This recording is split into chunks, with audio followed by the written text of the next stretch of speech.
Le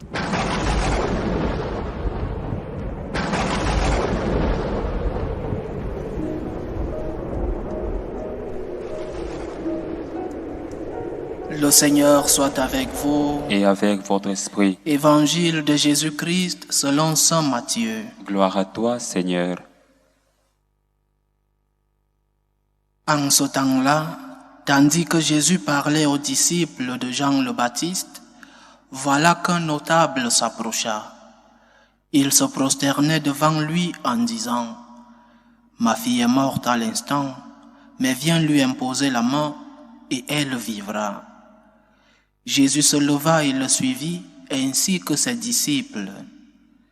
Et voici qu'une femme souffrant d'hémorragie depuis 12 ans s'approcha par derrière et toucha la frange de son vêtement, car elle se disait en elle-même : « Si je parviens seulement à toucher son vêtement, je serai sauvée. » Jésus se retourna et la voyant lui dit : « Confiance, ma fille, ta foi t'a sauvée. » Et alors même la femme fut sauvée. Jésus, arrivé à la maison du notable, vit les joueurs de flûte et la foule qui s'agitait bruyamment. Il dit alors : « Retirez-vous, la jeune fille n'est pas morte, elle dort. » Mais on se moquait de lui. Quand la foule fut mise dehors, il entra, lui saisit la main, et la jeune fille se leva. Et la nouvelle se répandit dans toute la région. Acclamons la parole de Dieu. Louange à toi, Seigneur Jésus. 2 miracles de notre Seigneur. Un miracle qui semble une résurrection et un autre miracle qui est une guérison. Mais ces 2 miracles ont quelque chose de commun.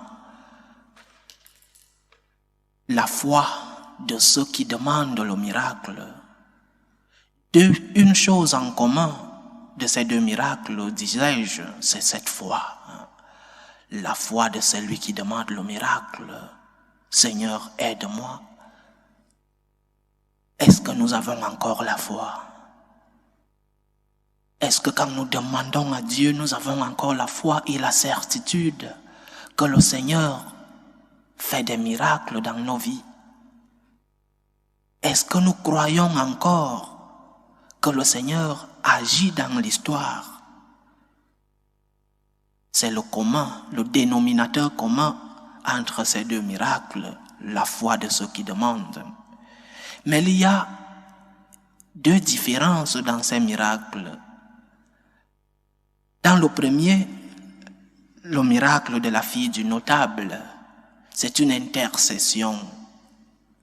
Le notable va demander de l'aide à Jésus et Jésus vient guérir sa fille ou ressusciter sa fille. Une intercession. Et je reviens sur la question. Est-ce que nous prions pour les nôtres? Est-ce que nous intercédons pour les nôtres? Est-ce que nous demandons au Seigneur pour la guérison des nôtres? Le pouvoir de la prière d'intercession, ou alors nous allons vers Dieu seulement pour nous-mêmes? Nous allons vers Dieu seulement pour demander pour notre bien? Est-ce que nous prions pour les autres? Ma fille est morte à l'instant, Seigneur. C'est le Père qui va demander la résurrection de sa fille. Est-ce que nous demandons au Seigneur pour le bien des nôtres? Ou alors, comme dans cette vision de Saint François d'Assise, dans cette petite chapelle de la Portioncule, où le Seigneur lui fait le don de voir ce que les gens allaient demander. Et le saint se rend compte que tous les gens qui étaient dans cette petite chapelle n'étaient là que pour demander et demander seulement pour eux. Et le saint très triste sortit en s'écriant : l'amour n'est pas aimé. L'amour n'est pas aimé, nous allons vers Dieu seulement pour demander L'amour n'est pas aimé. Nous n'allons pas vers Dieu par amour. Nous allons vers Dieu par égoïsme.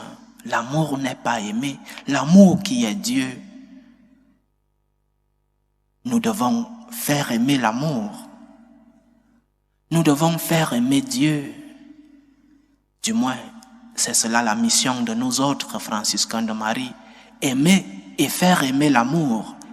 Aimer Dieu et le faire aimer. Pourquoi allons-nous vers Dieu? Pourquoi nous approchons-nous de Dieu? Pourquoi allons-nous à la rencontre du Seigneur? Pour notre propre salut seulement? Pas peur de l'enfer? Pas peur qu'on va dire celui-là ne va pas à la messe? Cela dans des pays où les gens vont encore à la messe.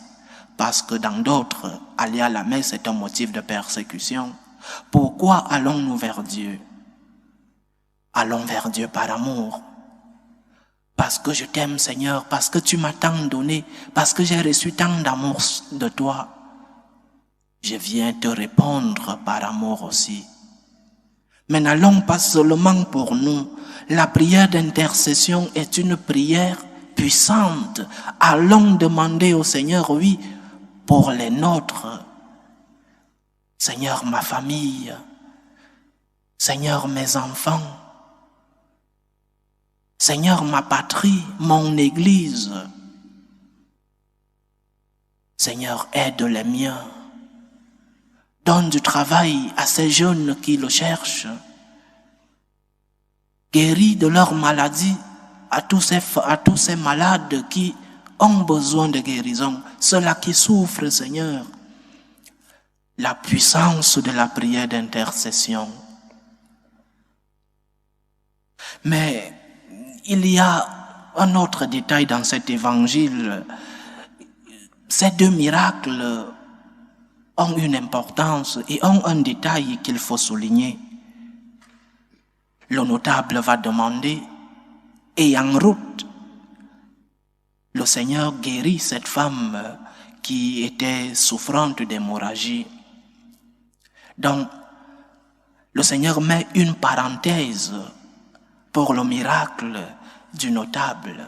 Et le notable pouvait dire avec égoïsme à cette femme souffrante, laisse d'abord que le Seigneur aille soigner ma fille et il reviendra te guérir. Non, le notable a attendu que le Seigneur guérisse d'abord cette dame et qu'il continue, c'est-à-dire quand le Christ est dans nos vies, ne gardons pas cette lumière seulement pour nous. Ne soyons pas égoïstes avec le don de Dieu, avec la présence de Dieu dans notre vie. Je disais, aimer et faire aimer l'amour. Montrer que nous avons reçu la lumière de Dieu et ne pas la garder pour nous seuls. Toutes les bénédictions que nous recevons de Dieu, nous ne devons pas être égoïstes. Donne la lumière que tu as reçue aux autres. Permets que les autres jouissent de la bonté de Dieu dans ta vie, de l'amour de Dieu dans ta vie. Parce que le Seigneur qui est en chemin pour ta maison peut aussi s'arrêter pour guérir, pour donner du bonheur à ceux-là qui sont sur le chemin de ta maison. Laisse que le Seigneur guérisse aussi ceux qui sont autour de toi. Ne garde pas la lumière seulement pour toi. Accepte que le Seigneur, qui est en chemin pour ta maison, tende la main aux autres.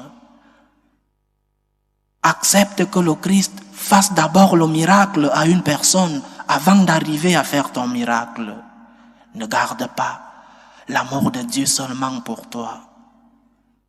Fais aimer Dieu. Rends l'amour de Dieu possible pour les autres. Ne renferme pas les bénédictions que tu as reçues de Dieu.